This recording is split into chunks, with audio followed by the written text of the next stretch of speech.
एक बच्चा जो सबके साथ बैठ के पढ़ नहीं सकते, स्कूल में खेल नहीं सकते, नाई का दुकान में बाल नहीं कटा सकते, यहां तक कि प्यास लगने में पानी भी नहीं पी सकते जब तक कोई और उनको पानी निकल के ना दे। ऐसा बच्चा जिंदगी में क्या कर सकते हैं? जिनका दिल में घोर ठेस पहुंचा है।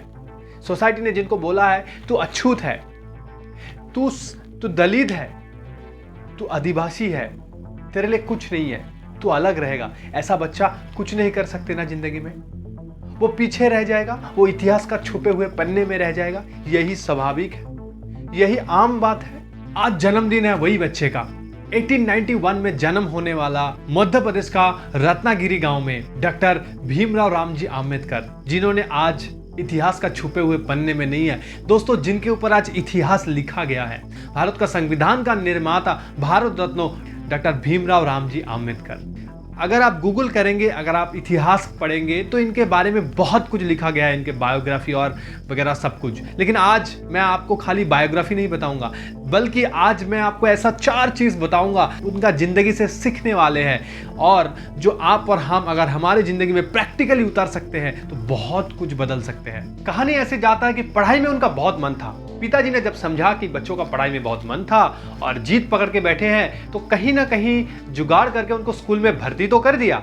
लेकिन वही बात है, साथ में बैठ के पढ़ नहीं सकते, बच्चों का मन टूटता था। वो स्कूल क्लासरूम का बाहर बैठ के उनको पढ़ाई करना पड़ता था। फिर भी उत्साह इतना था कि एक बारी उन्होंने सायाजी महाराज का पास गए। उस टाइम में महाराज हुआ करते थे। उन्होंने जब इनका कहानी सुना तो उनको थोड़ा सा सिंपैथी आया और उन्होंने उनको स्कॉलरशिप दिया ताकि वो मुंबई में जाके पढ़ाई कर सके। मुंबई में बैचलर डिग्री कंप्लीट करने के बाद उन्होंने कैलिफोर्निया में जाके भी पढ़ाई किया, यूके में जाके भी पढ़ाई किया। Political science, economics, sociology, history सबके ऊपर एमए किया, यहाँ तक कि डॉक्टरेट भी किया और बाद में थीसिस भी लिखे, जिसके ऊपर बेस करके आज आरबीआई बने हुए हैं। दोस्तों एक बात कहते हैं यहाँ पे, पहला लेसन हमारा, if there is a will there is a way. कहते हैं कि अगर आपके अंदर चाहत है तो कहीं ना कहीं रास्ता निकल जाता है। आज हमारे जिंदगी में इस लर्निंग को हम ले सकते हैं। हो सकता है आपके जिंदगी में बहुत सारी प्रॉब्लम है, हो सकता है आपका अगेंस्ट में बहुत कुछ ऐसी चीज है जो आपका गोल तक पहुंचने में आपको रोक रहा है। लेकिन अगर आपका चाहत है, लेकिन आपका अगर इच्छा है, आपका अगर उत्साह है, तो कहीं ना कहीं से रास्ता आपको मिल जाएगा। जैसे बाबा साहेब को सायाजी महाराज मिल गया था। सारा पढ़ाई कंप्लीट करने के बाद उन्होंने वापस इंडिया आया और सायाजी महाराज के साथ मिला। दोस्तों यहाँ पे कहानी ये है कि वो अगर चाहते तो विदेशों में भी सेटल हो सकते थे, लेकिन उन्होंने वापस आया और महाराज को बोला कि ये सब कुछ आपका देन है, आपने मेरे लिए इतना किया तभी आज मैं इधर हूं। दोस्तों यहाँ पे हमारे के लिए दूसरा लर्निंग है, ग्रैटिट्यूड। जब आप लड़ाई कर रहे हैं, जब आप संघर्ष कर रहे हैं आपका गोल तक पहुंचने के लिए, बहुत सारे ऐसे लोग हैं जो आपको मदद करता है, लेकिन ज्यादातर लोग उनका गोल तक पहुंच जाने के बाद भूल जाता है वो लोगों को, वो कृतज्ञता नहीं रहता है। दोस्तों अगर बड़ा बनना है और बाबा साहेब की तरह जिंदगी में इतिहास रचना है तो ग्रैटिट्यूड एक दूसरा बड़ा पॉइंट है जो आपका जिंदगी में रहना ही चाहिए। उन सब के ऊपर आपको कृतज्ञ रहना चाहिए जिन्होंने आपको मदद किया आपका तरक्की करने के लिए, आपको इतना दूर, इतना बड़ा होने के लिए। और इस बीच में उनका शादी भी हो गए थे। उस टाइम मेडिकल साइंस इतना एडवांस नहीं था और बच्चों का कोई कठिन बीमारी हो गया तो बच्चे उनके साथ लंबा नहीं चल पाया। बीवी का भी बीमारी हो गया और कुछ ही देर बाद बीवी का भी उनको साथ छोड़ना पड़ा। तो उनका पारिवारिक जीवन जो था वो बिल्कुल भी परफेक्ट नहीं था, उनके लिए बिल्कुल भी अनफेवरेबल था। जब परिवार में बच्चों, बीवी सब खो देते हैं ना, तो आदमी का संतुलन बिगड़ जाता है। कोई भी आम आदमी का संतुलन बिगड़ जाता है, वो पागल हो जाता है। लेकिन यहाँ पे आपका तीसरा लर्निंग है दोस्तों। बाबा साहेब ने क्या किया, जब देखा कि खुद का जिंदगी में इतना बड़ा प्रॉब्लम है, पारिवारिक जिंदगी में एक तरीके से खत्म हो चुके हैं, तो उन्होंने देश के लिए काम करना शुरू कर दिया। उन्होंने देश के लिए सोचा कि हम क्या कर सकते हैं, देश का आजादी के लिए हम क्या कर सकते हैं। दोस्तों लर्निंग ये है कि जब भी आपका जिंदगी में, खुद का जिंदगी में टफ टाइम चलता है, कोई खराब सिचुएशन चलता है, तो आप उनके ऊपर ध्यान मत दीजिए।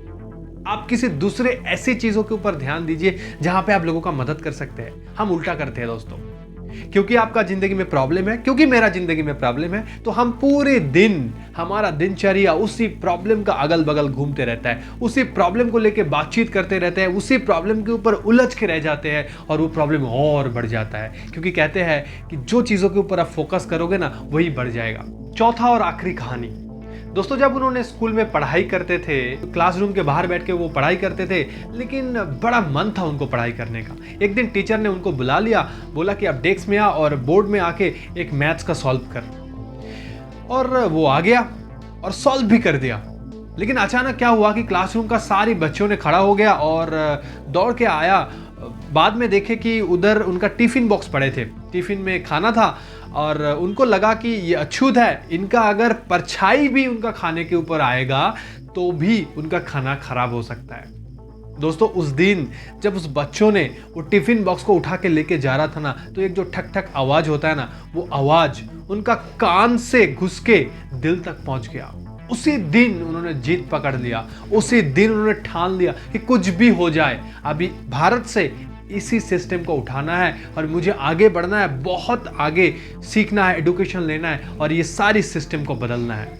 दोस्तों, ये जो पूरी कहानी रहा, एक ऐसा बच्चा जिनको अछूत बोला जाता था, जिनका परछाई भी कोई नहीं देखना पसंद करता है, वो बच्चा कैसे भारत का संविधान का प्रतिष्ठाता हो सकता है। एक बच्चा जिनके नाम पे नेशनल हॉलिडे है, इतना आगे कैसे जा सकता है। इसके लिए कोई पर्पस चाहिए, इसके लिए कुछ स्ट्रॉन्ग रीजन चाहिए। दोस्तों, चौथा और आखिरी लेसन जो आपका जिंदगी में सच में अगर आप अपना लेंगे तो 360 डिग्री बदल हो सकता है।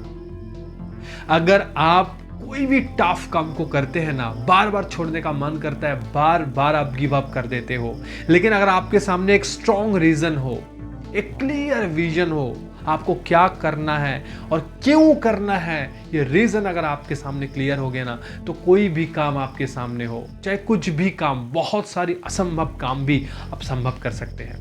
आखिरी तक रहने के लिए बहुत बहुत धन्यवाद। कहीं पे मत जाना, क्योंकि आपका जिंदगी का गोल को अचीव करने के लिए वापस तो यहीं पे आना।